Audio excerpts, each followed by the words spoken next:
The Akko World Tour Tokyo keyboard featured in today's review was provided courtesy of Akko.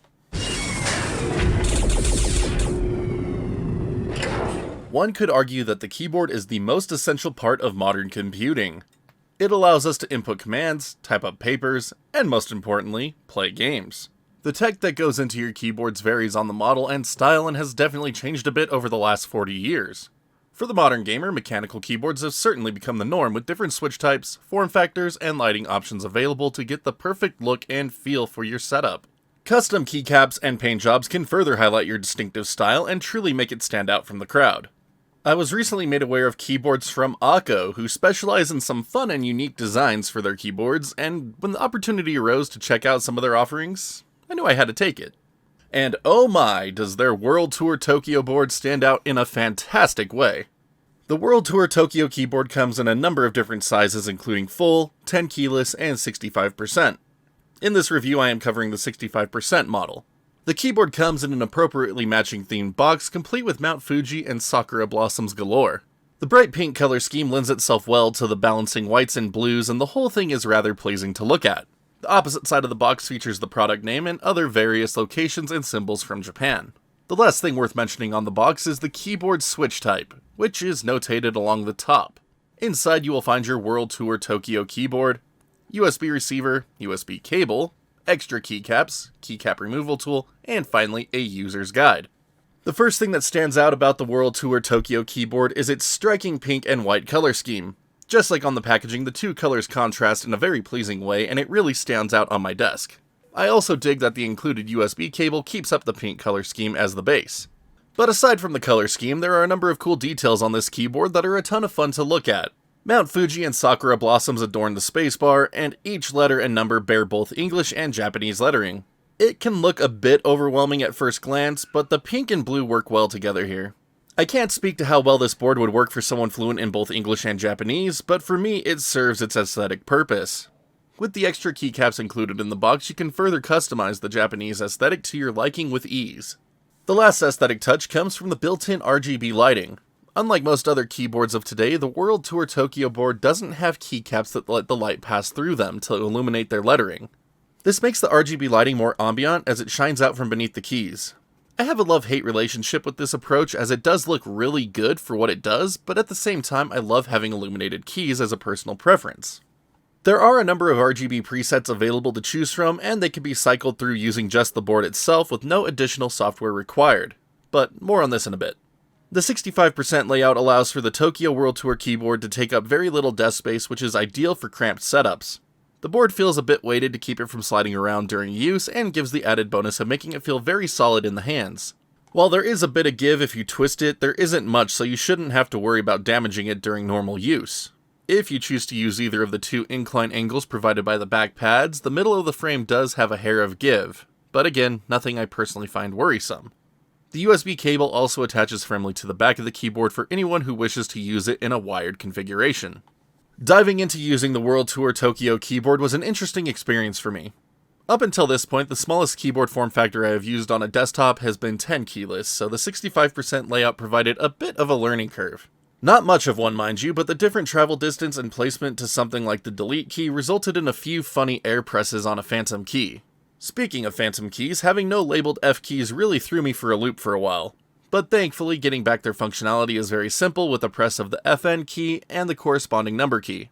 A glimpse through the user's manual also reveals other FN key shortcuts you might find useful, such as print screen. Unfortunately, there are no media control shortcuts under Windows, so I have to use my Stream Deck for them instead. Diving into using the keyboard for its everyday purposes, you will find little to complain about.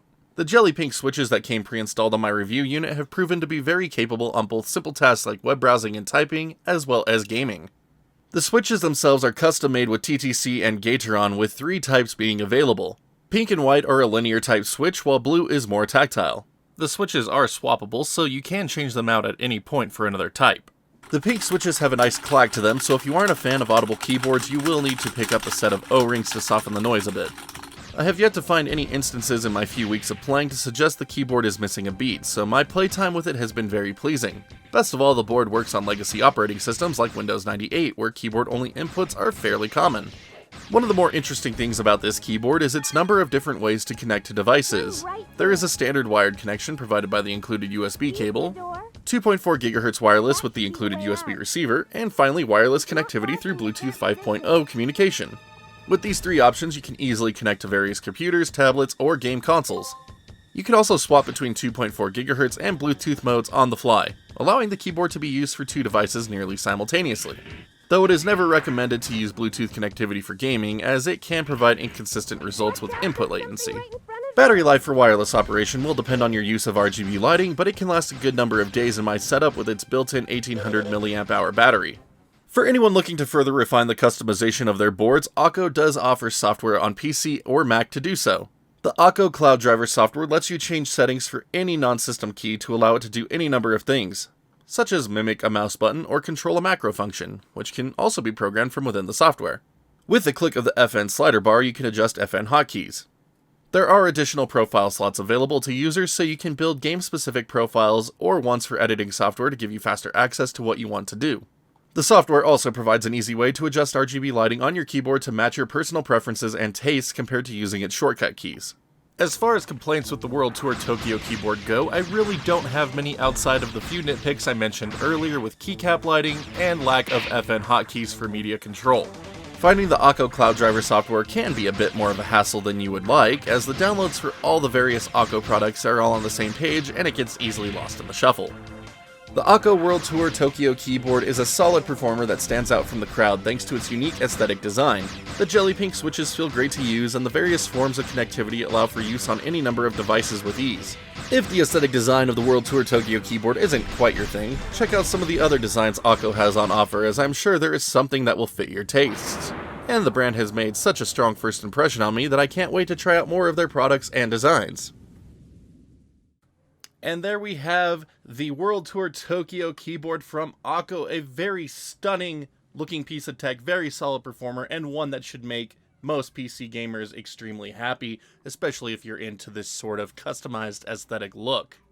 Now, I know I personally was drawn to this particular board because of its pink and white color scheme. It just kind of gave me some nostalgia for my pink GBA that I used to rock in high school, and I don't know, I like it. I like it a lot. But very compact board, well put together, solid performer, very little to complain about this board, and can highly recommend anyone check these out if you're into custom jobs like this. Big thanks to Akko for sending this one our way to check out, and a big thanks to each and every one of you for tuning in to watch this review. This channel would be nothing without each and every one of you tuning in and checking out some of the stuff we've done here, so just big thank you for helping us get it to where it is today. But now, if you could all do me a couple of huge favors, if you haven't already, hit that thumbs up, thumbs down button, just depending on how much you like today's review. And if you haven't done so already, hit that sub button and ring that bell so you can see when new videos go live on the channel. Really helps continue that upward growth that we're striving for, and just, you get to see new videos, yay! For anyone who might be more interested in helping support the channel, you can also check out that join button down here on YouTube, or the Patreon link that'll appear over here in the bottom right hand corner of the video player.